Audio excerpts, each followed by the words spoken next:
جربت قبل كده إحساس إن يكون في عميل ضحك عليك أو معرفتش تتواصل معاه بشكل كويس وتضمن حقك معاه؟ الموقف ده بيحصل مع كتير من مصممين الجرافيك للأسف. بعد ما بيعمل الشغل للعميل بيتفاجئ بحاجات ما كانش عامل حسابها. في الفيديو ده هعرفك إزاي تتواصل مع العميل وإزاي تضمن حقك وحقه وتطلع أحسن شغل أو أحسن نتيجة ممكن تكون مرضية للعميل. أول خطوة عايز أكلمك فيها هي إنك لازم تتعامل مع العميل بمنتهى الاحترام وبمنتهى الذوق، حتى لو كان هو مش كويس معاك. فبالعكس أنت لما بتتعامل معاه بمنتهى الذوق ده بيخليك تكسب ثقته وبيحس إنك أنت شخص محترم وبيبدأ إن هو يتعامل معاك. بعد ما بتتعامل مع العميل باحترام وبتتفقوا مع بعض إنك خلاص أنت اللي هتاخد الشغل ده وأنت اللي هتعمله، بتبدأ انك تتكلم معاه في تفاصيل هيعمله. بمعنى وليكن مثلا ان العميل هيطلب منك انك تعمل له اي تصميم ايا كان، وليكن بيزنس كارد مثلا. لازم تكون محدد له شوية حاجات تبقى عارفها من الاول عشان ما تقعش في اخطاء وتيجي العميل يقول لك انا مش عايز الشغل ده، زي ما حصل قبل كده معايا انا شخصيا. طيب ايه الحاجات او الخطوات اللي المفروض ان انا اعرفها للعميل او اعرفها من العميل؟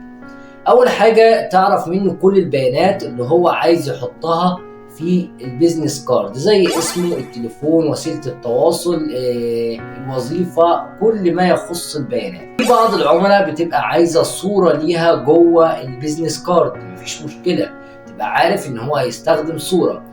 انا مش بس هتكلم عن البيزنس كارد، انا هتكلم على الديزاين عموما، لو مثلا بانر، لو فلاير، لو منيو، ايا كان بقى تبقى عارف كل حاجه بتتكون من ايه. وليكن مثلا ان البانر اللي هيعمله هيحط فيه صورته، يبقى انت عارف هو هيحط صوره سواء ليه او سواء لمنتج او سواء لمكان معين، تبقى انت عارف كويس انه هيستخدم صور. دي معلومه انت بتفهمها من العميل. بتعرف منه هل هو بيفضل نوع خط معين، يعني هو عايز يستخدم خط معين في الديزاين بتاعه. دي نقطة مهمة لأن ممكن يكون العميل عايز خط معين حبه. هل الشخص العميل ده عنده لوجو خاص بيه وحابب يضيفه في الديزاين ولا ما عندوش؟ دي نقطة لازم تسأله عنها، تكون محدد معاه فيها. كمان نقطة مهمة واوعى تنساها، ايه الالوان اللي حضرتك بتفضلها؟ حابب الديزاين بتاعك يكون الوانه ايه؟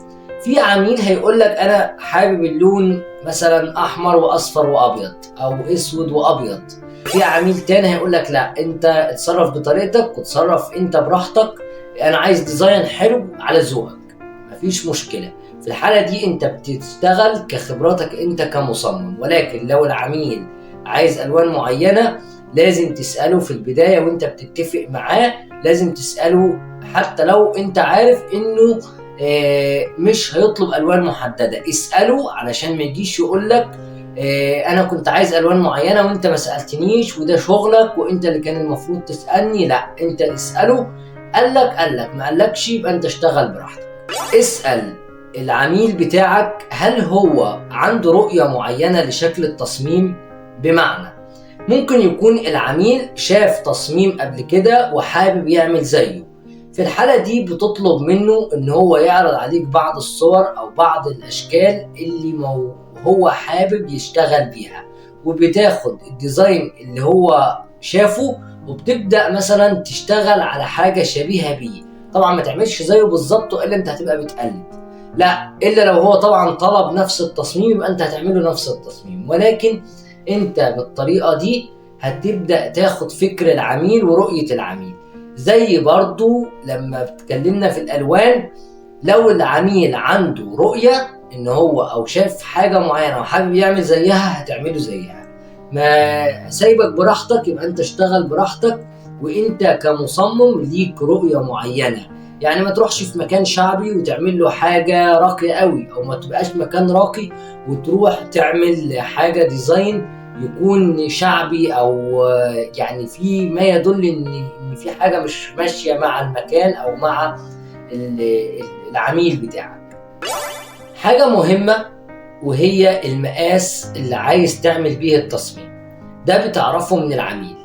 هو ممكن يقول لك مثلا انا الديزاين ده انا هستخدمه كبوست على السوشيال ميديا، ففي الحالة دي بتعرف منه مثلا فيسبوك، انستجرام، هيستخدمه اي منصة هو هيستخدمه فيها، انت بتبقى عارف، وانت كمصمم بتبقى عارف المقاسات المطلوبة وبتبدأ تشتغل على هذا الاساس. لو هو حاجة مطبوعة ففي الحالة دي انت هترتبط بمقاس معين. البيزنس كارد انت بتبقى عارف مقاسه. الفلاير خلي بالك برضو ان في بعض العملاء بتطلب مقاسات مختلفة. انا شخصيا كان عندي عملاء طلبت مقاسات محددة حتى في البيزنس كارد، انا مش عايز المقاس ده، لا انا عايز مقاس مختلف شوية. فتخلي بالك من النقطة دي. المقاس حاجة مهمة لان هو اول شيء انت بتشتغل عليه، انك بتحدد المقاس وبعدين بتبدأ تشتغل على الديزاين بتاعك. خلاص احنا كده اتفقنا على كل حاجة، خدنا البيانات من العميل وهنبدأ خلاص نشتغل.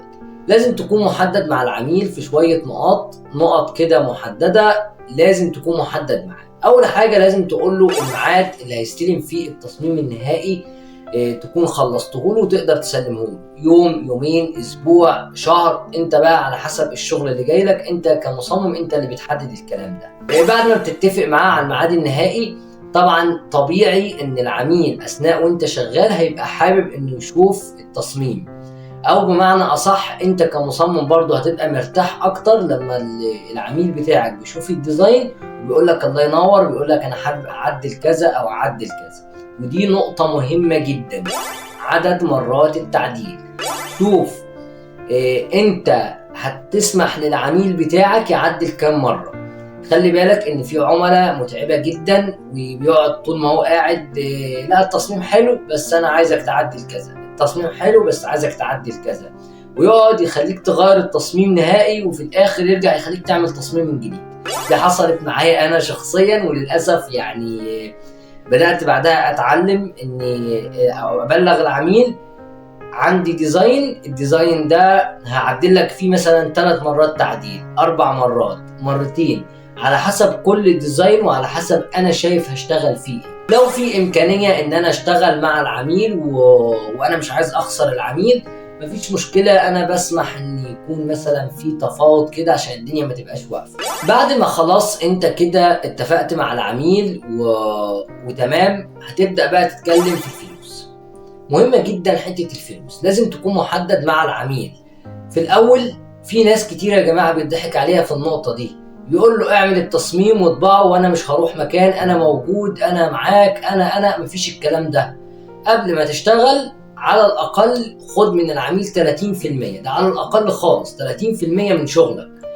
طول ما انت اخدت منه مبلغ العميل مش عمره مستحيل ما هيقدر يلعب معاك. لكن لو ما دفعش، وخصوصا يا جماعة العملاء اللي بتيجي عن طريق الاونلاين، اللي هي بتيجي مثلا عن طريق جروب فيسبوك، بتيجي على منصات الفريلانسر، بتيجي من اي مكان، مش شكل مباشر، مش تعامل شخص قاعد قدامي وبتكلم معاه كده، لا، يبقى في الحالة دي لازم تاخد فلوس. وحتى لو شخص عارفه بس لازم تاخد منه عربون عشان تضمن العميل. بعد ما هتشتغل وبعد ما هتتعب وهتقعد ممكن ساعة واثنين وثلاثة تخلص في الديزاين بتاعك، هيجي يقول لك لا اصل مش عاجبني وانا مش هينفع معايا، انا خلاص كده تبقى انت تعبت وخسرت. خليك دايما ما تتكسفش من العميل.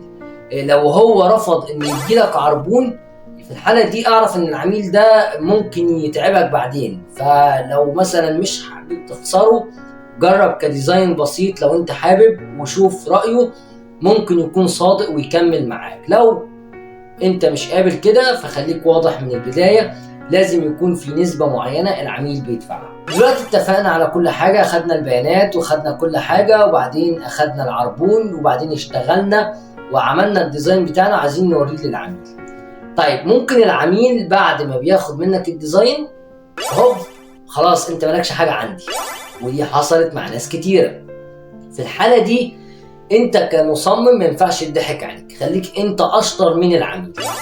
طيب ازاي الكلام ده؟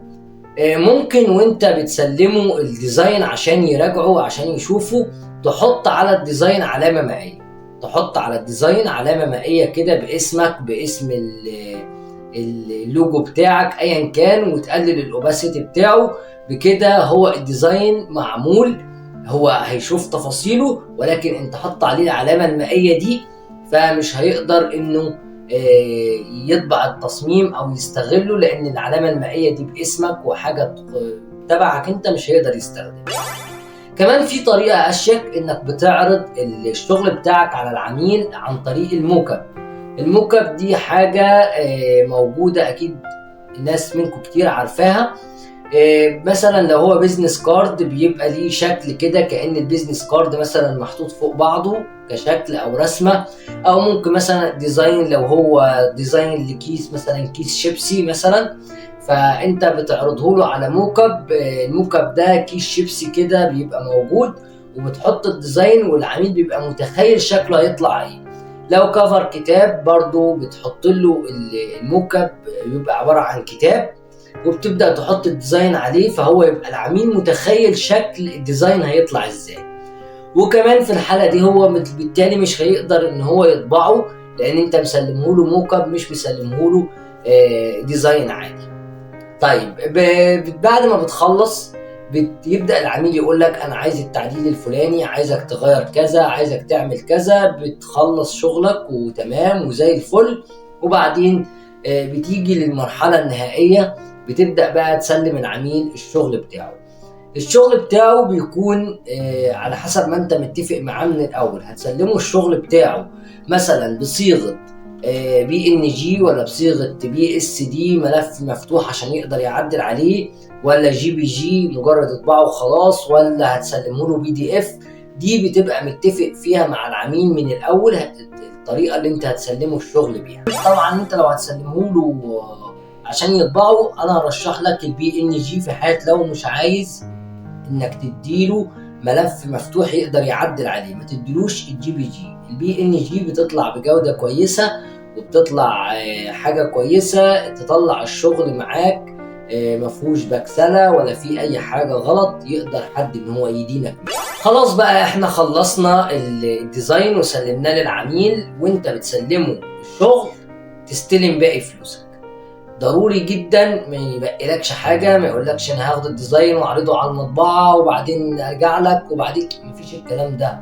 انا سلمتك الشغل وعجبك تمام ادفع حسابه، مش عاجبك خلاص ادي الشغل عندي لحد ما تجيب باقي حسابك. انا شخصيا بعمل كده، لان انا عن نفسي في عملاء للاسف بعد ما اشتغلت كتير جدا وبعد ما تعبت وقعدت ساعات اصمم في شغل كتير، جه العميل قال لي لا انا الشغل بتاعك مش هو ده اللي كنت متوقعه، انا كنت عايز حاجه معينه وانا مش هستلم الشغل ده. طيب حضرتك الشغل انا هعمل فيه ايه؟ لا معلش دي مشكلتك بقى، انت معرفتش تطلع لي الشغل اللي انا عايزه. بالرغم من اني كنت عامل له كل اللي طلبه، ولكن يعني انا عشان العميل ده كان حد انا كنت في الاستوديو عندي، فوجها لوجه اتفاجئت بعدين ان العميل ده عمل نفس الفكره، وللاسف كان من ضمن التصميمات اللي انا كنت عاملها وباعتها له وشوفها اداها لحد تاني، مجرد غير حاجات بسيطه فيها، يعني اخد الفكره وغير حاجات بسيطه واشتغل عليها زي ما هي. واللي عرفته بعدين ان هو كان اتفق مع الشخص ده على مبلغ اقل من عندي انا بحاجه بسيطه مش كتير.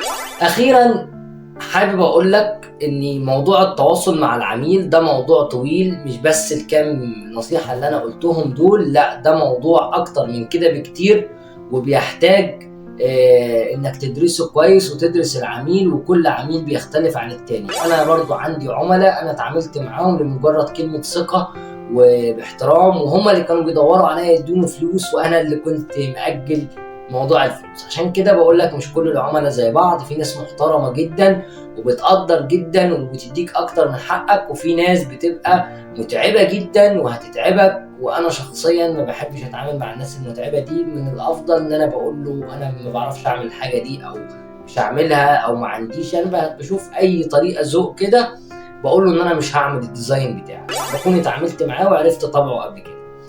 طيب اخيرا الموضوع ده كبير وفيه تفاصيل زي ما قلت. لو حابين نكمل في نفس الموضوع وتسمعوا نصايح اكتر، وبالذات ان انا اتعاملت وجها لوجه مع عملاء كتير، فلو حابين تعرفوا بالذات المواقف اللي حصلت معايا شخصيا اكتبوا لي في التعليقات، وانا هجهز لكم مواقف فعلا حصلت بتفاصيلها عشان تعرفوا المشاكل بتيجي منين ما بين المصمم وما بين العميل.